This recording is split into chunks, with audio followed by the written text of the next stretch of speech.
इस तथ्य से अधिकांश लोग परिचित हैं कि अमिताभ की पहली फिल्म 7 हिंदुस्तानी है, परंतु संभवतः यह बात कम लोग ही जानते होंगे कि गोवा संघर्ष की कहानी का आइडिया निर्देशक ख्वाजा अहमद अब्बास को अपने सहायक मधुकर से आया था।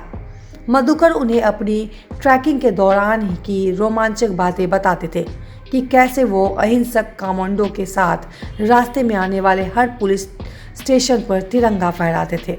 उन्हें इसे गुप्त रूप से करना होता था क्योंकि उन्हें पणजी पहुंचना था, जहां सार्वजनिक रूप से ध्वजारोहण कर सके और अंत में उन्हें बंदी बनाया जाए। ख्वाजा ने इसे हमारे स्वतंत्रता के संघर्ष के महाकाव्य के रूप में देखा, क्योंकि कमांडो भारत के सभी हिस्सों से आए थे। यह राष्ट्रीय एकता की मिसाल थी। ऐसे में 7 हिंदुस्तानी की अपनी पटकथा समाप्त करने के बाद वो काफी उत्साहित थे।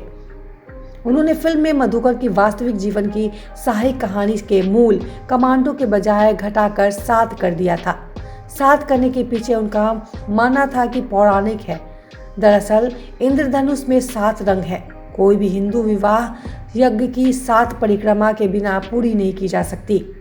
बहरहाल इस फिल्म के लिए 6 प्रमुख किरदारों को तो चुन लिया गया, परंतु अमिताभ बच्चन वाले किरदार का चयन नहीं हो पाया था। संयोगवश अमिताभ बच्चन की किसी प्रकार के ख्वाजा से मुलाकात करवाई गई। ख्वाजा ने पूछा, क्या आपने पहले कभी फिल्मों में काम किया है? अमिताभ ने बहुत सादगी से कहा, मुझे अब तक किसी ने नहीं लिया। यह सुनते ही ख्वाजा ने पूछा, वे लोग कौन थे? अमिताभ ने कुछ प्रमुख नामों का उल्लेख किया।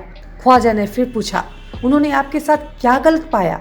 अमिताभ ने टूक कहा, उन सब ने कहा कि मैं उनकी नायिकाओं के लिए बहुत लंबा हूँ। इस पर ख्वाजा ने कहा, ठीक है, हमें ऐसी कोई परेशानी नहीं है। एक तरह से हमारी फिल्म में कोई हीरोइन नहीं है। यह सुनकर उत्साहित अमिताभ ने कहा, क्या आप सच में मुझे अपनी फिल्म में ले रहे हैं बिना टेस्ट के?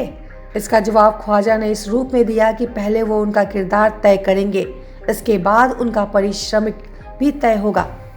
ख्वाजा ने उन्हें पूरी कहानी पढ़कर सुनाई और देखा कि उनके चेहरे पर काफी उत्साह था। ख्वाजा ने अमिताभ से पूछा, आप कौन सी भूमिका निभाएंगे? अमिताभ ने कहा कि उन्हें 2 किरदारों ने बहुत प्रभावित किया।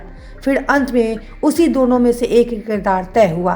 तब पारिश्रमिक तय करने की बात आई तो ख्वाजा ने कहा कि वह उन्हें 5,000 रुपये से अधिक नहीं दे सकते। यह बात वर्ष 1968 के आसपास की होगी। इस फिल्म में सभी भूमिकाओं के लिए एक मानक पारिश्रमिक तय था। अमिताभ थोड़ा झिझके। इस पर ख्वाजा ने पूछा कि क्या आप इससे ज़्यादा कमा रहे हैं? तो उन्होंने बताया कि वह 1600 रुपये प्रति माह कलकत्ता में कमा रहे हैं। अमिताभ ने जब यह बताया कि उन्होंने नौकरी से त्यागपत्र दे दिया और बम्बई आ गए तो ख्वाजा चौंक गए। उन्होंने कहा, मान लीजिए हम आपको भूमिका नहीं दे सकते। तब अमिताभ ने कहा कि इस तरह से चांस लेने पड़ते हैं। उन्हें अपनी बात इतनी दृढ़ता के साथ कही कि ख्वाजा उसे प्रभावित हुए। फिर उन्होंने अपने सचिव को अमिताभ के साथ अनुबंध को कानूनी रूप दिए जाने के लिए कहा। अपना पूरा नाम पूछे जाने पर उन्होंने कुछ झिझकते हुए कहा, Amitabh Bachchan, son of doctor Harivansh Rai Bachchan. यह सुनकर ख्वाजा चौंके। दरअसल ख्वाजा हरिवंश राय बच्चन के साथ एक पुरस्कार समिति में शामिल थे, लिहाजा उन्होंने उनसे भी सहमति लेने की बात कही। ख्वाजा इस बात से संतुष्ट होना चाहते थे कि कहीं अमिताभ अपने पिता की इच्छा के बिना तो फिल्म जगत में नहीं आना चाहते हैं। हरिवंश राय बच्चन की सहमति लेने के बाद अमिताभ को इस फिल्म में शामिल कर लिया गया। इस प्रकार से अमिताभ बच्चन की फिल्मों में एंट्री हुई। यह महीने या उनसे कहीं अधिक समय के ख्वाजा ने उन्हें उर्दू के अलग अलग शब्दों के उच्चारण आदि के संदर्भ में प्रशिक्षण दिया, जो उन्हें फिल्म में संवाद के दौरान सहयोग करते। इस प्रकार से अमिताभ बच्चन की पहली फिल्मों में आने की राह खुल गई। बहरहाल 7 हिंदुस्तानी फिल्म में अमिताभ बच्चन का अभिनय बहुत ही शानदार था।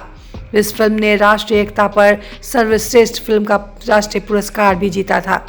इस फिल्म की सफलता के बाद से अमिताभ ने पीछे मुड़कर नहीं देखा और आज जीवन के 8 दशक पूरे करने के बावजूद उनमें इतनी ऊर्जा है, वो इसका प्रयोग भी करते हैं, जिससे आज के युवा भी सीख ले सकते हैं।